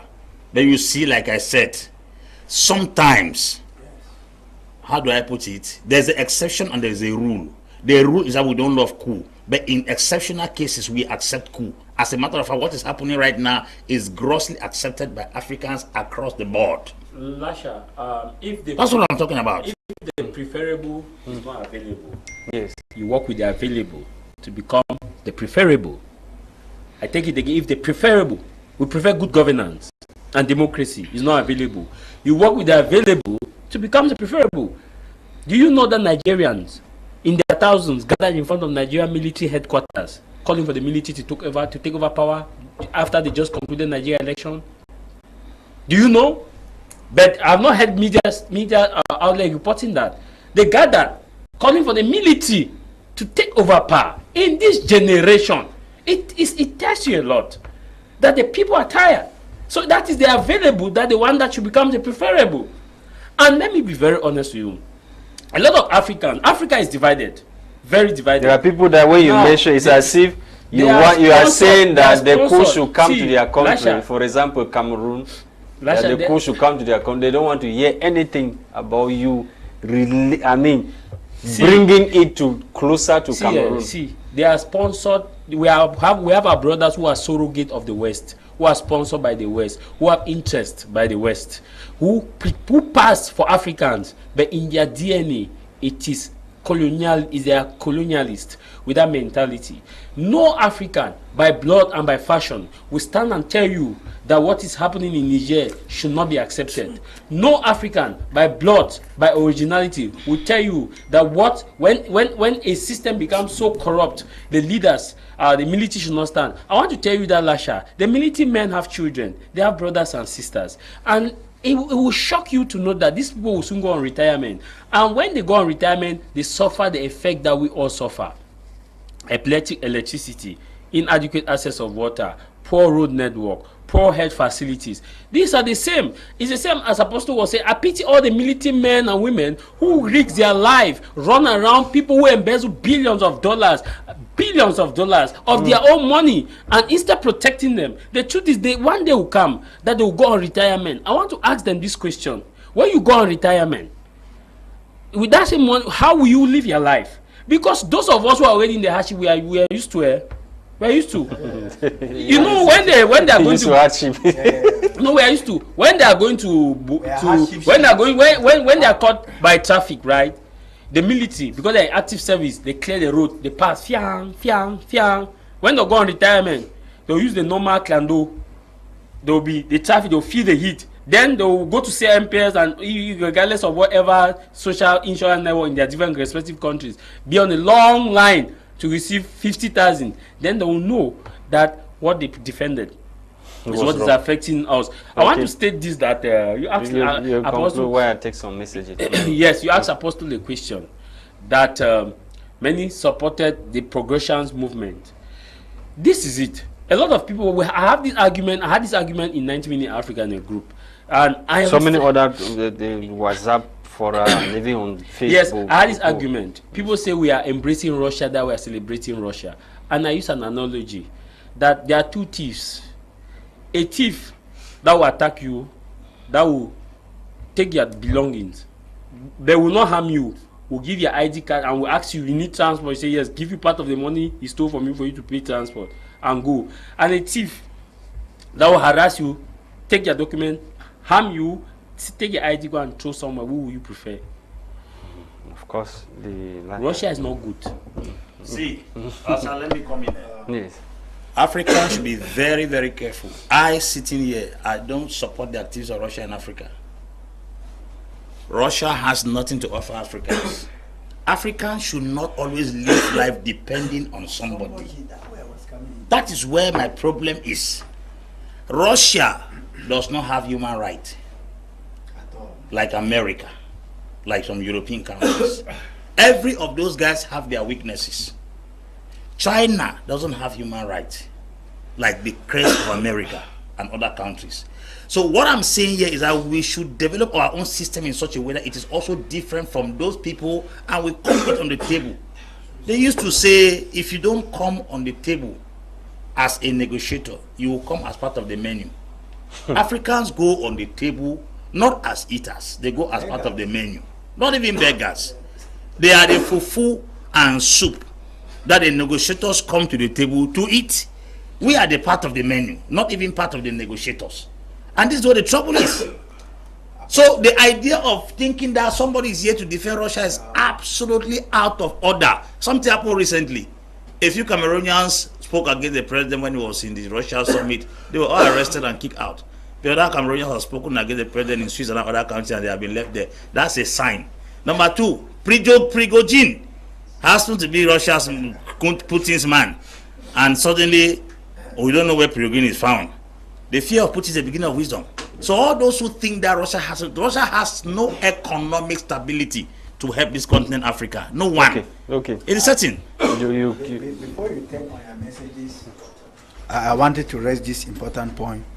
Somewhere, some people have the argument that we have around 14 French colonies in Africa, where France is making billions of euros every year from them.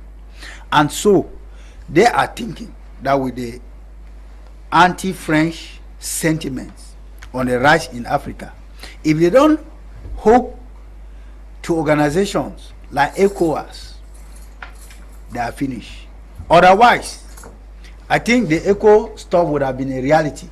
Then you discover that it's like Africa, the French colonies in Africa remains a fertile farm where France fits on. Just imagine that if France alone has 14 colonies in Africa that makes billions of euros every year, do you think that France will be ready to let go those colonies and then start looking for a new market where to start getting the uranium, all those things? That no, it will be difficult. So it's a hard one. And again, talking about the issue of wars, like Apostle and Tamai say, I want to add, these young soldiers who go to the war front needs to actually have everything. As a matter of fact, one time I said the best dialogue left in Cameroon is for Ambe and military to dialogue, to live alive, to stay alive. Because when they die, nothing happens to the old men in Yaoundé. I am repeating here tonight because in all the African countries that are using the military, like ECOWAS was talking, the old men sit in their offices, they declare wars, they send these young men to go at the war front. While they are fighting and dying, these old men are enjoying in the air conditioner offices, back in their offices. So the young men in uniform should not think that it's a pride to die fighting for a dictator. Okay. It's not a pride. Let's take some messages before we conclude the program. Good evening, everyone in the studio. Please, I am just coming in and I wish to ask if Cameroon is a member of ECOWAS. No, please help me with Apostle Ambe's number. We'll give you, say, Ernesto writing from Bamenda. Good evening. Almost all politicians in Africa are using this philosophy of ethnic differences. No, this message has got nothing to do with what we are discussing today. Good evening to everyone in the studio. I don't know why ECOWAS is against Niger or Niger coup when the Nigerians are supporting the new government. Is that not a sign that ECOWAS is going to attack Niger, is somehow against democracy? I am saying this because the majority population of Nigeria is for the coup. Please direct this question to Apostle Ambe. You say you are writing from Nigeria. He didn't tell us your name. Let's take this other one. Dr. Wesley is coming back again. He says this comment is in response to Dr. Ambe's response to my previous comment. If not for France not wanting to let go of the CFA, which is the means they are using to steal billions of euros yearly from the 14 French colonies of Africa, ECO would have been a reality today. France cannot allow the ECO to replace the CFA if it is not pledged to the euros replacing the CFA through the French Central Bank. This is the reason why the ECO is stalled. France is responsible, and ECO replacing the CFA without being pledged to the euros as a replacement to the CFA through the French Central Bank will impoverish France. Those are some of the comments coming in again from Dr. Wesley. This other message that just came in. Hello, Mr. Lasha. These days we have been talking of coup d'etat that succeeded, but maybe we should talk of coups that failed in the 84s in Cameroon, because I am not sure Cameroon's #1 man is following this on manifesto. ECOWAS is trying to fix the wrong of our own example. Max Benge is writing from Germany. So you're writing from Germany. Good evening to you guys in the studio. This solidarity pact can be possible only if the entire continent is taken over by the military. From Pambu in Bankim. So you're writing from Bankim. Good evening to you guys. Today I have been lectured to satisfaction. Bravo to you all in the studio, especially Apostle Valentine Ambe. You didn't tell us your name. Please, when you write, you sign your message, tell us where you are writing us from so we can tell other viewers who are watching us.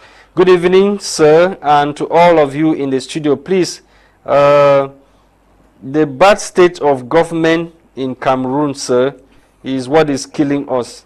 I don't know what this means. You say Yashimini Emmanuel from Balangi.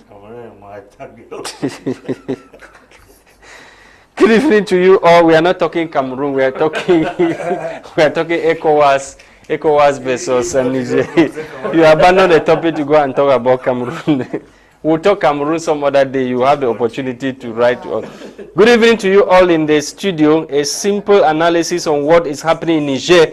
We need to understand the interests of the people behind this coup in Niger. The gas pipeline that passes through Niger helps fuel Europe, which has been cut off of energy from Russia. Secondly, the uranium in Niger is mined by the West to keep their countries electrified. The African continent is what makes the West powerful.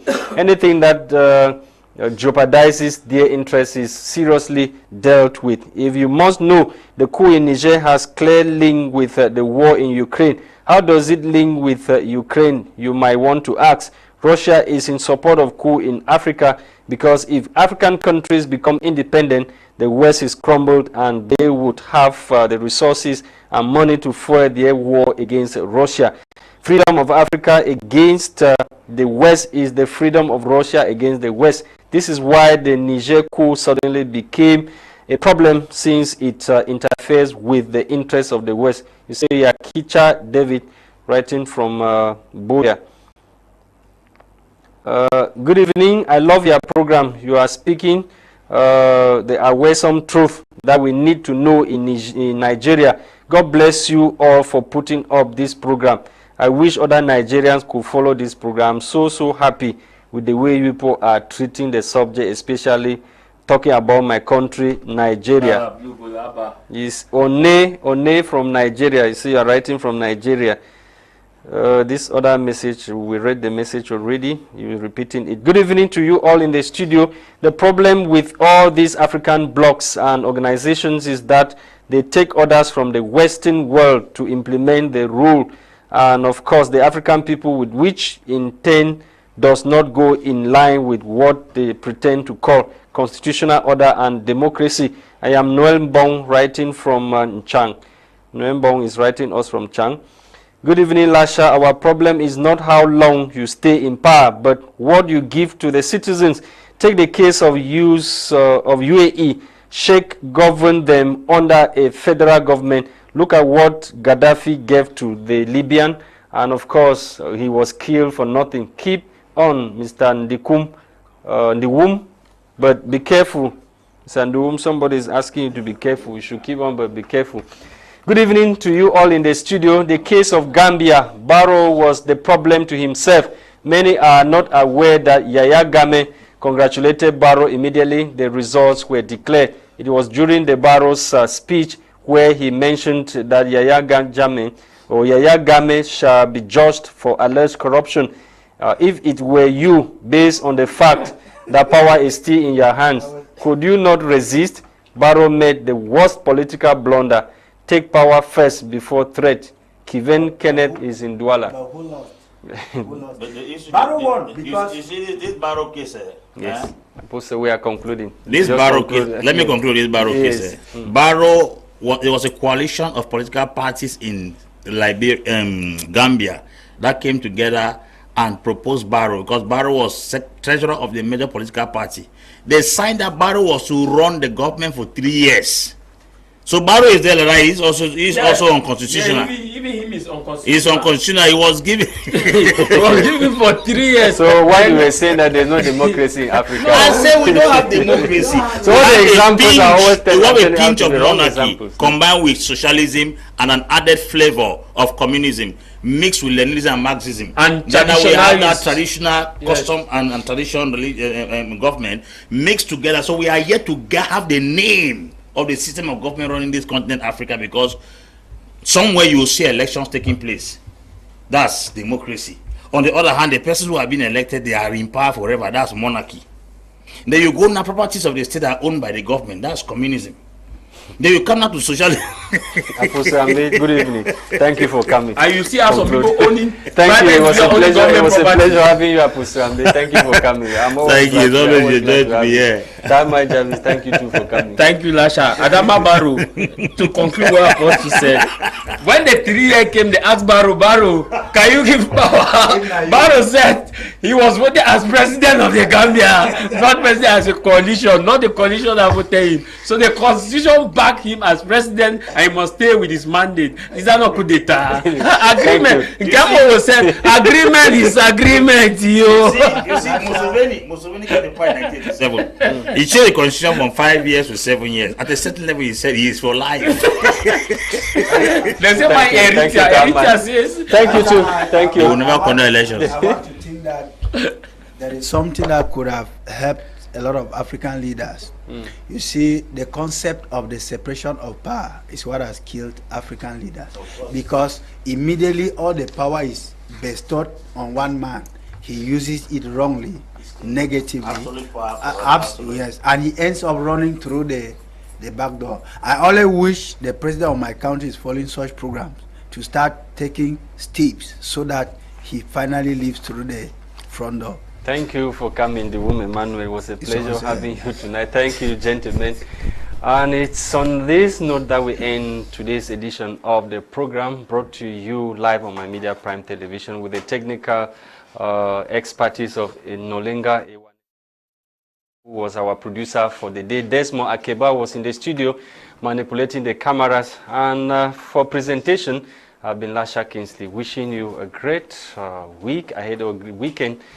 Until Monday, we'll be back for another edition. Bye-bye.